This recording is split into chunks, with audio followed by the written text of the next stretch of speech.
Alors, comme on le dit, la peur tue le rêve. Ouais. Et il faut... Non, mais attendez. Quand on parle de peur, c'est une émotion. C'est quelque chose que vous ressentez. Et il faut affronter la cause de cette émotion-là. C'est ce que Bachane est en train de dire.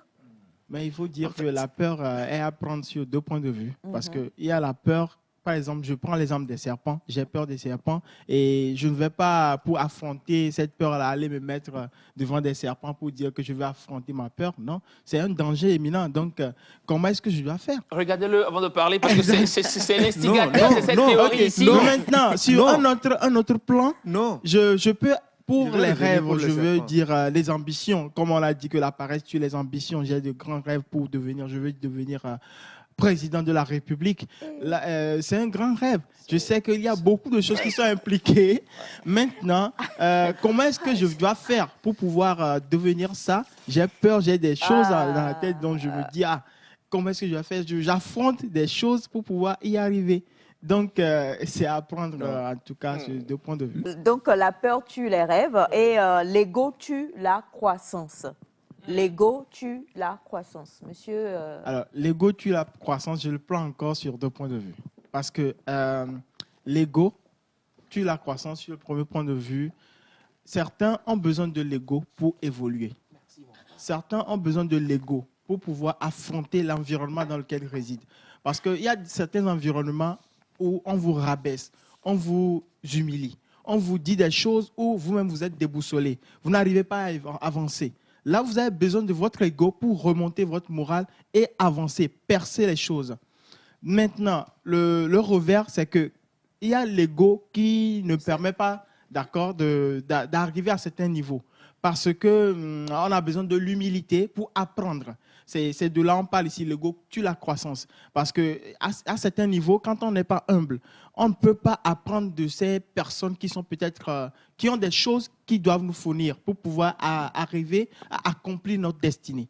Donc, c'est apprendre sur deux points de vue. Exactement. Le doute tue la confiance. Monsieur Wanda? Oui, en fait, un jour, un monsieur m'a dit qu'en réalité, tout ce qui est en nous, tout ce que Dieu a mis en nous, dans son essence, son contraire vient cacher, vient voiler cela. Il y a des gens qui sont, je vais dire, des gens confiants, des gens qui aiment la paix, mais vous allez voir, ce sont souvent ces gens qui ont le contraire de cette paix. La colère, la jalousie. Ils ont ces vices-là qui cachent en réalité l'originalité de la positivité qu'il y a en eux. Il y a des personnes qui doivent réaliser de grandes choses, qui sont ambitieux, mais la paresse, la peur vient cacher cela. Et on ne voit pas l'essence. Et il faut être quelqu'un pour pouvoir voir ce qu'il y a en cette personne-là, pour pouvoir l'aider. Moi, je connais des parents proches, tout le temps en colère, tout le temps, nerveux. En réalité, quand j'ai vécu, en tout cas durant tout le temps qu'on a passé ensemble, quand j'ai analysé cette personne, je crois qu'en réalité, au fond de cette personne, il y a ce désir de paix. C'est-à-dire, cette personne aimerait vraiment partager sa paix avec les autres.